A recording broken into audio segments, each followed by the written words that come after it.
Moçada, 12ª questão agora. Determine o módulo da resultante abaixo. Essa, realmente, moçada, é uma questão bem interessante, tá bom? Então, essa questão de número 12, tá? Ela traz um paralelogramo. Vocês estão visualizando aqui o nosso paralelogramo, né? É isso, professor? Isso, o nosso paralelogramozinho. E aqui eu tenho quem? Aqui eu tenho o nosso vetor, que é o vetor A, beleza? É o nosso vetor A. Ele não fala, gente, na figura, quanto é que mede esse vetor A. E aqui nós temos o vetor B, ó. Nós temos aqui, moçada, o nosso vetor B. Tranquilo? Tranquilo, ó. E aqui nós temos esse número, que ele diz que mede 4, e esse número aqui que mede 6, não é? Realmente, moçada, uma questão como essa, o aluno bate, e vai ter uma dificuldade muito grande para resolver. Porque primeiro ele vai tentar encontrar o valor dos vetores, né? Ou então ele vai tentar aí medir o ângulo que entre os vetores. E ele não vai conseguir fazer nada. Porque, na verdade, a questão ela guarda simplesmente aquilo que a gente já ensinou até o momento, que foi o processo de quem? Do polígono. Mas, professor, como é que eu vou jogar o processo do polígono numa situação dessa? Bom, deixa eu chamar a atenção de vocês aqui para um detalhe, ó. Eu vou prolongar um pouquinho essa figura para você entender o que é que eu estou fazendo aqui, tá bom? Vamos aqui prolongar ela bem bonitinha, para você entender o que é que eu vou fazer nessa figura, beleza? Vamos lá. O processo do polígono, o que é que consiste? Ligar a extremidade de um com a origem de quem? Do outro. Não foi assim que a gente aprendeu? Foi, professor. Eu pego a extremidade de um e ligo com a origem do outro. Vamos fazer isso? Vamos lá. Eu vou pegar aqui, professor, e quem? Eu vou pegar a origem de B e ligar com a extremidade de A, ó. Então, eu vou retirar esse vetor que está onde? Nessa posição aqui, ó. E trazer para cá, Xambinho, ó. Pegando o quê? A extremidade de A com quem, moçada? Com a origem de B, ó. Ah, professor, quer dizer que quando eu faço isso, eu estou somando, né, professor, o vetor A com o vetor B. Concorda comigo? Sim, realmente, professor, faz sentido, ó. Eu pego a extremidade de A e estou ligando com quem? Com a origem de B. Então, eu estou retirando o vetor B, turma, dessa posição aqui, ó. Ficou claro? É, professor, ficou. Então, nesse caso aí, Xambinho, quem seria para a gente o nosso vetor soma? O nosso vetor soma é o vetor que tem o quê?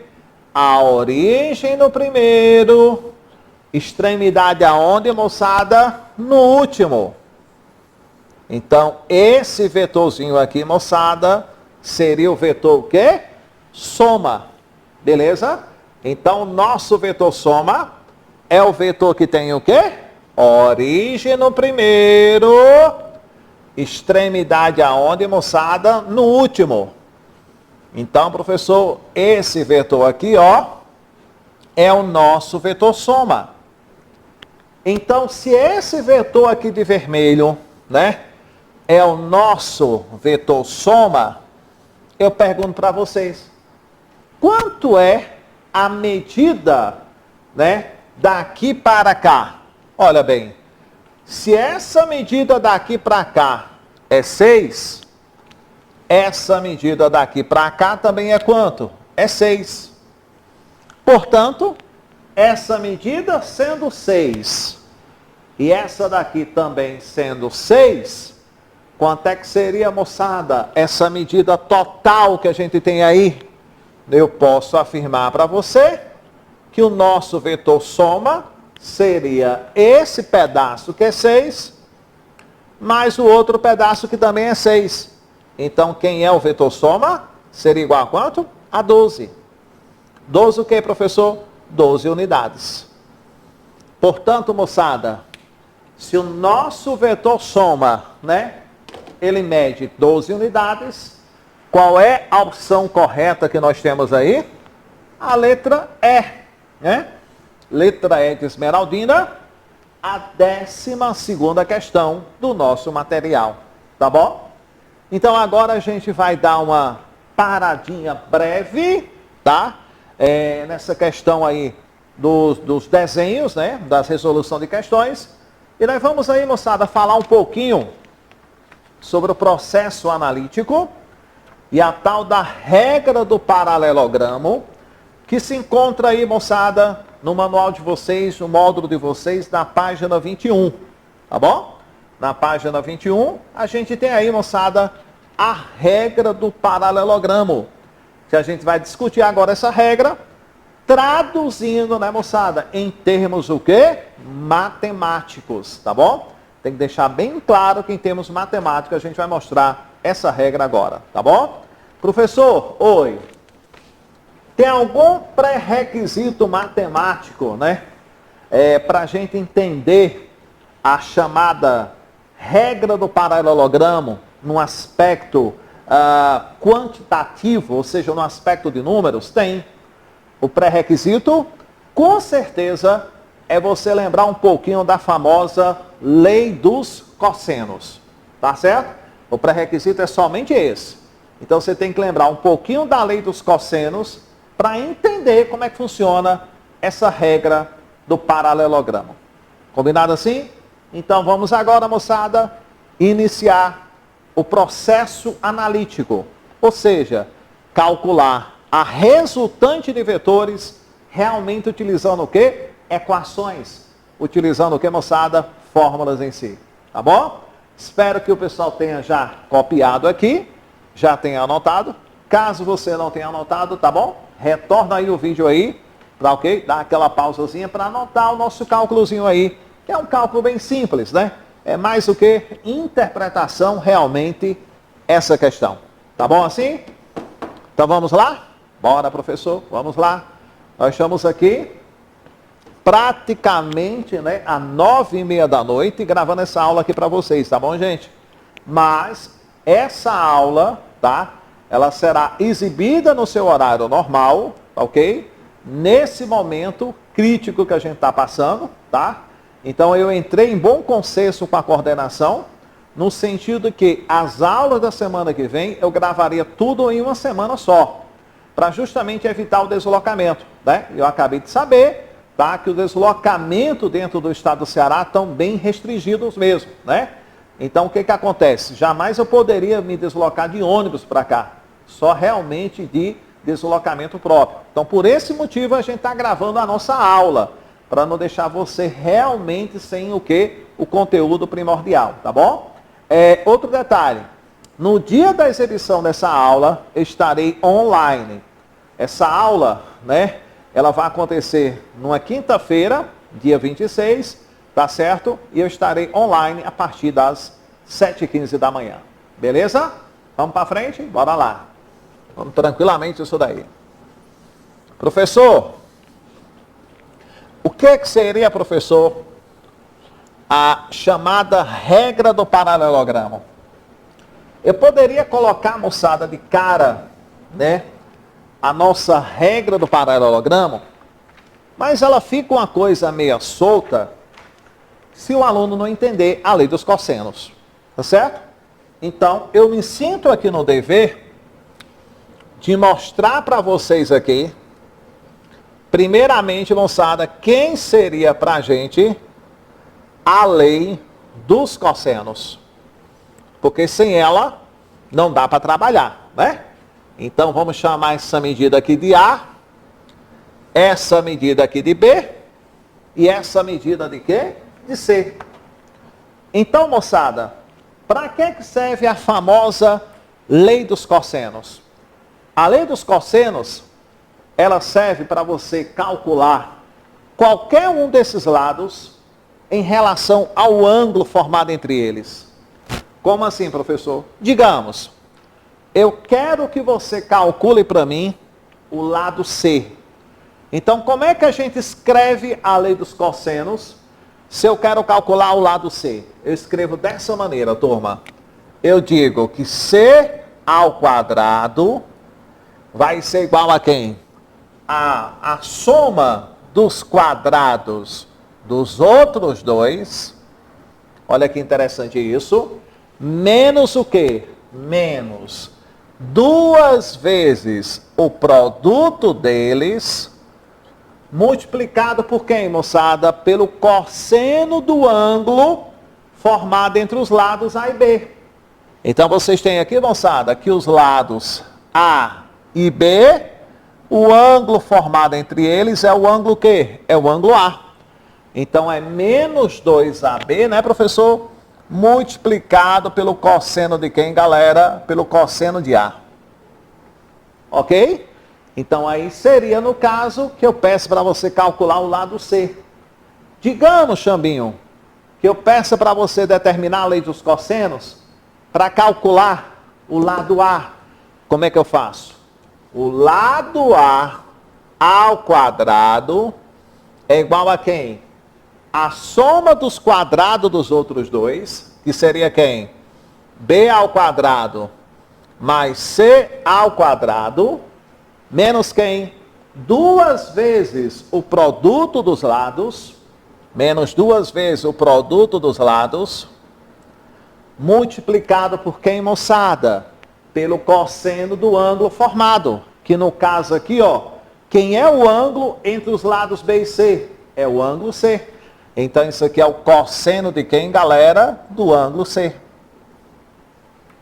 Tá ficando claro, Xambinho? Por último, digamos que eu peça para você calcular o lado B. Como é que eu escrevo?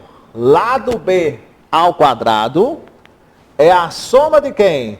Dos quadrados dos outros dois, menos quem, moçada?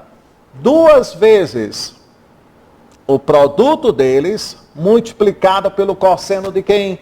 Do ângulo formado entre os lados A e C. Que ângulo é esse, professor? É o ângulo que a gente chamou de B. Tá bom? Então, pré-requisito matemático, pessoal, que eu preciso é essa lei, chamada lei de quem? Dos cossenos. Então, vamos trazer isso agora para vetores. Então, nós temos aqui o que, professor? A chamada regra do paralelogramo. Mas, professor, oi, essa regra do paralelogramo, o senhor não já mostrou na aula anterior, não? Já sim. Só que a gente vai mostrar a regra, agora utilizando também o quê? Matemática. Vamos recordar? Vamos recordar, ó. Se eu tenho aqui, moçada, o nosso lado, né? O nosso vetor, digamos, que é o vetor A. Ok? E aqui nós temos o nosso vetor B. Tranquilo? E aqui nós temos o ângulo, que eu vou chamar de θ, né, que é o ângulo entre esses dois vetores. Como é que a gente mostra o nosso vetor soma, né? Como é que a gente iria mostrar o nosso vetor resultante aí? Que no caso aqui, a resultante seria a soma desses dois vetores. Então, como é que a gente aprendeu? A partir da extremidade de A, o que eu faço? Traço uma paralela a B. Ah, legal. E a partir da extremidade de B, eu traço o quê? Uma paralela a A. Então, nós temos aqui, a partir da extremidade de B, uma paralela a A. Mas, professor, oi, eu estou percebendo aqui o seguinte, professor, tá? Que se eu perceber de forma bem tranquila, tá? Essa regra do paralelogramo nada mais é do que uma maneira disfarçada, né, da regra do polígono. Pior que é, gente, ó. Porque você pode pegar esse vetor B e deslocar aqui para cima, ó. Se eu deslocar o nosso vetor B aqui para cima, o que é que você vai ter, Chaminho? Você vai ter o nosso vetor A, perfeito, né? E o nosso, né, galera, vetor B aqui em cima, ó. Ah, é mesmo, né, ó? É, ó. E aí você percebe aqui claramente, né, Chaminho? Que você tá o quê? Você tá somando, né? Ó, você tá somando o vetor A com quem? Com o vetor B. Beleza? Só que quero falar para vocês que o nosso vetor aqui, ó, o nosso vetor soma, que é o mesmo vetor que eu tenho aqui, eu vou calcular esse vetor soma utilizando, galera, esse ângulo aqui, ó. Eita, escorregadinha, professor. E esse ângulo aqui, professor, é o que desse? Bom, vamos aqui chamar um pouquinho da atenção matemática de vocês, ó. Observe. Se eu prolongar, né, essa reta aqui um pouquinho para cima, observe. Esse ângulo θ aqui é o mesmo ângulo aqui de cima. Porque são ângulos o quê, professor? Correspondentes, ó. Então, aqui em cima, eu teria esse ângulo θ. Ah, professor, então esse ângulo aqui, que eu vou chamar de alfa, ele é um ângulo suplementar do ângulo θ. Já não entendi nada, professor. O que é um ângulo suplementar? Todo ângulo suplementar é quando a soma desses ângulos aqui determina um ângulo de quanto? De 180 graus. Então, professor, dois ângulos são chamados de suplementares quando a soma deles determina 180 graus. É isso daí. Mas onde é que o senhor quer chegar, professor?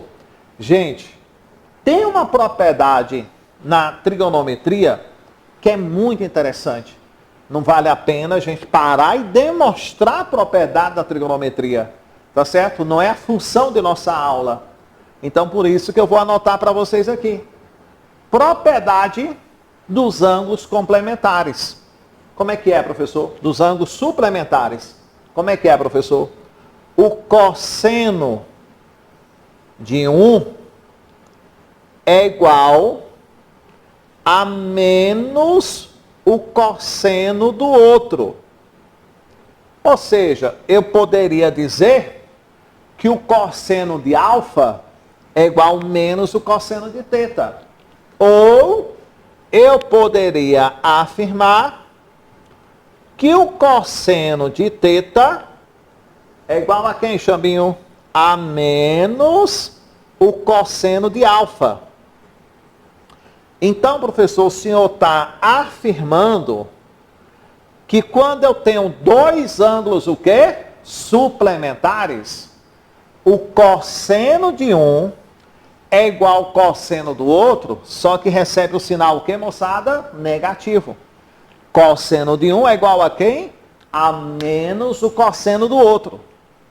Tá certo? Mas, Márcio, por que eu tenho que saber disso? Porque, gente, quando a gente deduz a relação do vetor soma, tá bom? Associada à lei dos cossenos, o aluno, ele guarda uma certa confusão. Beleza? Ele não sabe se vai utilizar uma fórmula ou outra. Por isso que eu tenho que demonstrar para o aluno. E você em casa, muito atenção aqui agora para essa demonstração. Eu vou mostrar para você aqui o nosso vetor soma, como é que a gente calcula o vetor soma a partir da lei de quem? Dos cossenos. E no final, vocês percebam a relação geral. Beleza? Então vamos lá. Como é que eu faço aqui utilizando a lei dos cossenos?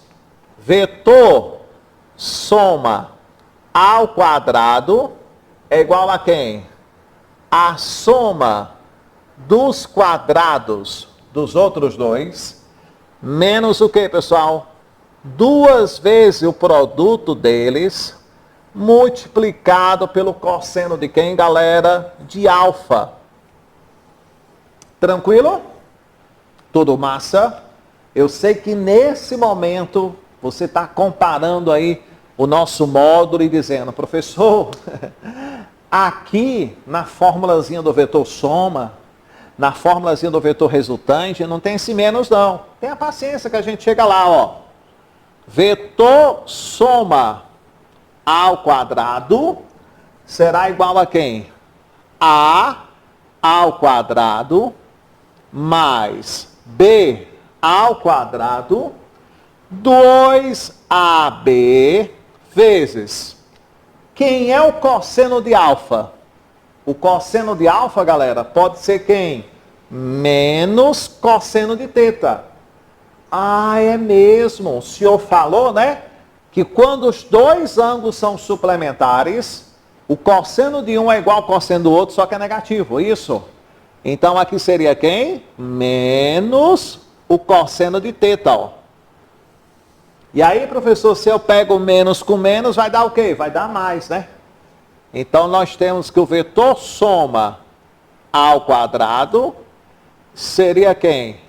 A ao quadrado mais quem? B ao quadrado, menos com menos dá o quê? Mais. Então fica 2AB vezes o cosseno de quem? De teta. Olha aqui, turma, a relação que a gente chegou. Ah, professor, agora eu entendi por que é que eu saio de um menos da lei dos cossenos e eu vou para o mais para obter o vetor o quê? Soma. Tá ficando claro aí, gente? Então, quando você coloca que o cosseno de alfa é menos o cosseno de teta, isso aqui vira mais. Então, moçada, isso daí é justamente, né, a relação que eu coloquei para vocês aí, tá? Lá na página 22. Perceba que lá na página 22, nós temos essa relação escrita aqui, ó. Embora que na apostila, no nosso módulo, eu não fiz essa demonstração. Eu coloquei só a relação direta. Então aqui a gente está demonstrando de como é que a gente chega ao módulo do vetor soma. É lógico que você vai me perguntar, mas professor, em qualquer situação que eu tenha, eu tenho que utilizar essa fórmula aí? Olha, gente, se você tem dois vetores, né, formando ângulo entre si, é com certeza necessário você utilizar essa relação. Agora, como a gente está aqui para explicar e não confundir a cabeça de ninguém, eu vou te dar uma forte dica quando os vetores forem o quê? Iguais. Porque acontece muito. Não acontece, moçada, somente na mecânica, não. Vai acontecer, por exemplo, quando você estuda eletricidade, força elétrica, campo elétrico, quando você estuda a quantidade de movimento, vetores iguais. Então, quando os vetores são iguais, qual é a dica que eu dou para você? Para não ter que fazer, né, galera, todo esse cálculo aí. Vamos lá. Anotem essas dicas que eu vou trazer para você agora. Como é que é, professor? Estou até nervoso. Não, relaxe, relaxe. Vamos lá. Primeira dica, moçada. Os vetores, certo? São iguais. Beleza? Dois vetores aqui são iguais. Vamos chamar de vetor A e vetor A. O ângulo entre eles é de 60 graus, ó. Ah, professor, acontece muito? Acontece muito. Lembrando que o cosseno de 60 graus, pessoal, ele é 1/2. Então, para uma situação como essa, né, o aluno teria que utilizar essa formulazinha aqui para encontrar o vetor soma. Só que eu já fiz isso aqui para você. Então, se os dois vetores são iguais, quem seria o nosso vetor soma? O módulo do vetor soma é simplesmente a raiz de 3. Como é que é, professor? Digamos, Se esse vetor é 10 unidades e esse vetor também é de 10 unidades, o nosso vetor soma vai ser quem? 10 raiz de 3. Sempre, professor? Sempre. Agora, desde que os dois vetores sejam o quê? Iguais. Ah, professor, e se não for? Se não for, tem que usar a formulazinha. Mas eu lhe garanto que vocês vão pegar muitas questões que os vetores são o quê? Iguais. Aí, moçada, eu tenho uma clássica, né, ideia, quando os vetores são o quê? Iguais e formam entre si um ângulo de 90 graus, ó. Ah, professor, dois vetores aqui são iguais, formam entre si um ângulo de 90. Quem seria para a gente o vetor soma? O nosso vetor soma, né? Ele fica aqui, ó. Ah, professor, é como se ele fosse a diagonal desse quadrado. É. Ele realmente é a diagonal desse quadrado. Então, se o nosso vetor soma funciona como a diagonal desse quadrado, eu teria que o nosso vetor soma seria simplesmente o quê? A raiz de 2. Por quê, professor? Porque a diagonal de um quadrado é o quê? L raiz de 2. Ah, entendi. Então, o nosso vetor soma aí vai fazer o papel de quem? Dessa diagonal desse quadrado. Beleza? E a última dica, moçada. Quando o nosso vetor soma, tá? Ele peça para você obter o vetor soma. Quando dois vetores aqui são iguais, perceba, dois vetores aqui são iguais, e o ângulo entre eles é 120 graus, ó. Eita, professor, aí é difícil, não é? É não. Tá certo? Talvez desenhar, né? Fica até mais difícil do que você calcular. Como é que a gente faz aqui o desenho do vetor soma aqui, galera? Como é que a gente faz? Traça uma paralela aqui. Traça uma paralela acolá. E o nosso vetor soma, eu vou representar. Está aqui o nosso vetor soma. Mas para essa situação, moçada, quem seria o nosso vetor soma? O nosso vetor soma aqui, galera, seria simplesmente igual a A. Como é que é, professor? O senhor está dizendo que o vetor soma aí é o próprio vetor? É. Desde que os vetores sejam o quê? Iguais. E o ângulo de quanto, moçada? 120 graus. Então, essas três dicas, moçada, são dicas que funcionam com uma grande perfeição, desde que os vetores sejam o quê? Os mesmos. Ah, o senhor está dizendo que os vetores aí teriam que ser iguais. É, para o ângulo de quanto? 60 graus, 90 graus e 120. É lógico, né, que assusta um pouquinho quando o ângulo é 120 graus, o aluno estranha. Pô, o vetor soma vai dar A. Pior que vai, gente. Basta você em casa provar, né, utilizando o quê? A nossa fórmula. Tá legal? Então tá aí, moçada, a nossa regra de quê? Do paralelogramo, deduzida em detalhes para você. E algumas dicas fundamentais para a gente poder traçar e começar a resolver questões no nosso próximo encontro. Tá bom? Tchau, moçada. Beijão e até mais.